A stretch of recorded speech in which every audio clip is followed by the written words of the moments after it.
m'appelle Frédéric Vény, je suis oyodé côté Plumio. Je suis un peu l'initiateur du projet dans le sens où, en fait, en entendant parler de la légende d'Enora et en courant le long du GR34, j'ai une sorte de vision. J'ai imaginé le curac d'Enora qui arrivait sur la baie du Yodé. Alors Enora serait venue d'Irlande ou d'Angleterre sur un curag pour rejoindre son mari Saint-Efflamme et elle est arrivée dans le port du Yodé. Et je me suis dit, pourquoi on ne reconstruirait pas à l'identique le curac d'Enora. Et l'après-midi même, j'ai vu mes amis qui ont tout de suite dit, mais c'est sûr, je pense qu'on est capable de faire ça. Et donc le projet a été lancé comme ça au mois de septembre maintenant, 2020. Xavier Le Javon, j'ai mis depuis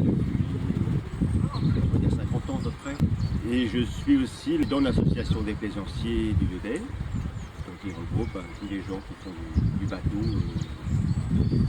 sur la commune et puis un peu plus que la commune. Le président des plaisanciers et aussi donc pêcheurs occasionnels, pêcheurs plaisanciers, un petit peu de tout. La pêche aussi au coq ou bien à l'eau. Comme j'ai aussi des compétences en dessin industriel, je me suis dit que ça pouvait être une opportunité pour le groupe. Donc on a discuté avant entre nous les dimensions principales, quelle longueur on voulait, quelle largeur on voulait faire. Ensuite, Patrick a aussi une expérience maritime, on va dire. C'est lui qui a défini la forme de la coque. C'était un premier point.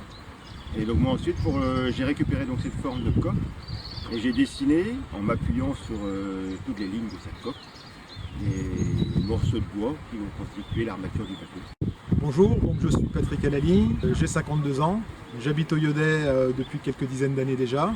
J'ai pris part au projet en fait avec André et puis Frédéric, qui avait déjà comme idée la construction, le lancement de la construction du curac.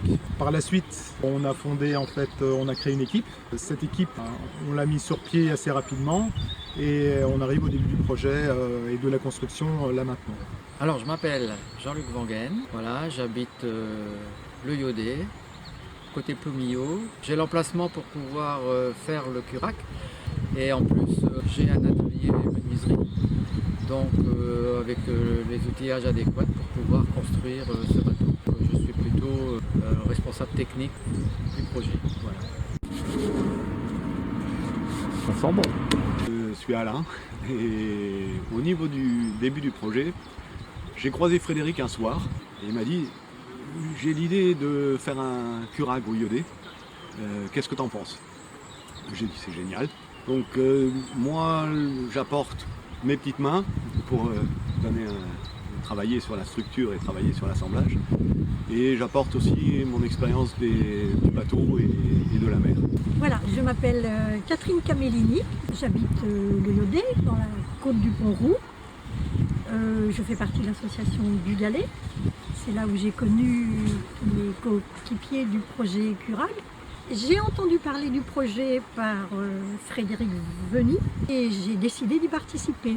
Alors moi je suis retraitée, donc très disponible et je me mets à leur service pour communiquer, pour faire des courses, pour donner un coup de main. Moi, c'est Audrey. Je suis arrivée dans l'histoire un peu par hasard parce que j'ai surpris une conversation entre Jean-Luc et Frédéric. Ils parlaient de leur projet Courag et ça m'a tout de suite interpellée parce que, en tant que comédienne, j'aime les légendes et parce que construire un bateau constitue un super projet pédagogique quand on fait l'école à la maison avec ses enfants. J'ai donc aussitôt proposé de réaliser un documentaire pour suivre la construction du bateau du début à la fin et je suis devenue la narratrice de l'histoire.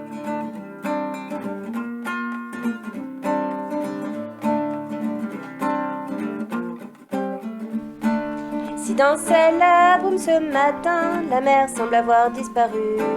Le ressac, on ne l'entend plus, peut-être un signe du destin. Je me cache dans les rochers du ruisseau sans savoir ce qui m'attend. Une voix perce, voile blanc, comme une prière, c'est si beau.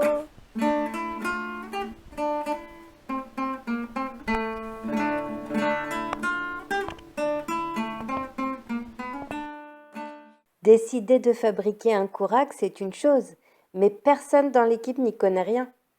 Le 6 février 2021, nous avons donc rendu visite à Claes, qui lui a déjà de l'expérience en la matière. C'est la première étape de notre initiation. Il nous a éclairé sur les différentes étapes de fabrication d'une telle embarcation en nous montrant des photos et en nous donnant des tuyaux sur certaines techniques traditionnelles nécessaires pour fabriquer ce bateau irlandais. Embordé, ça c'est pareil, ça fait 1 centimètre d'épaisse. Donc c'est un panier, c'est un cajot en fait. Ouais. Et si tes membrures sont trop écartées, il va être mou quoi. Ouais. Il va trop.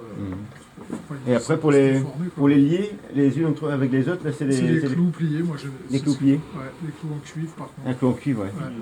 Ah bah voilà. Merci encore, Claes. Ok, Bon on tient au après-midi, courant. merci Ouais, beaucoup, à toi on aussi. dirait bonjour à Guy. En effet, la journée n'est pas terminée. Nous devons nous rendre chez Guy Prigent, qui possède, lui, 2 courags, un traditionnel irlandais et un fabriqué par Claes. Guy a en plus l'habitude de naviguer avec ces 2 bateaux et est prêt à nous faire part de son expérience. Et pour le réparer, c'est très facile. Alors, moi je le faisais aussi au départ. Quand c'était du lin, je mettais du goudron chaud sur la toile, sur la pièce à réparer. À froid ou à chaud, ça colle dessus. Ça colle dessus. Moi j'ai un bidon étanche avec moi. Il est beau, ouais. Ouais, il est beau, hein. Et je peux mettre à mât. Par contre, il a bien 2 bancs. Il est pas mal, il a bien la longueur. Elle fait combien de temps? J'ai mesuré 100 mètres. C'est pas pour caler l'autre. Ah ouais, l'embout est plus... Là t'es à 5 mètres? 4 mètres 75. Ça t'entend du support? Là t'es à 5 mètres? 5 mètres, il fait 5 mètres. 5 mètres? Ah là je suis à... Attends, on peut tirer encore? Vas-y, bah tire. 5 mètres 26. La première journée de découverte s'achève. Tout le monde repart satisfait vers le Yodet, des mesures et des rêves plein la tête.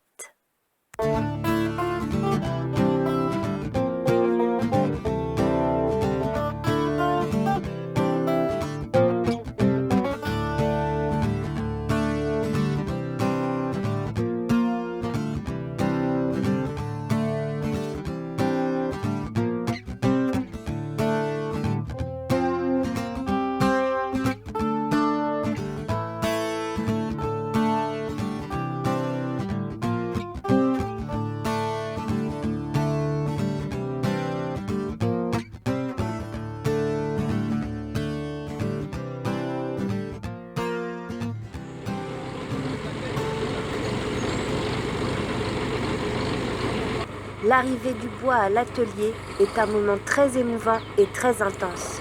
C'est le tout début de la matérialisation du projet. Jusqu'à présent, on réfléchissait et on discutait. Maintenant, ça devient plus concret. Il faut remonter les manches et sortir les biscottos. Oh mon Dieu, celui-là, il fait. Ouais, non, je suis appliqué, comme dirait. Dis-moi d'habille.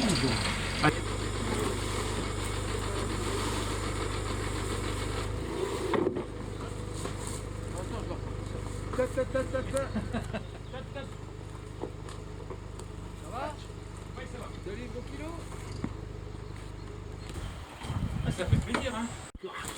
Tu reviens dans 2 mois, tu reconnaîtras pas les planches. Elles seront dedans.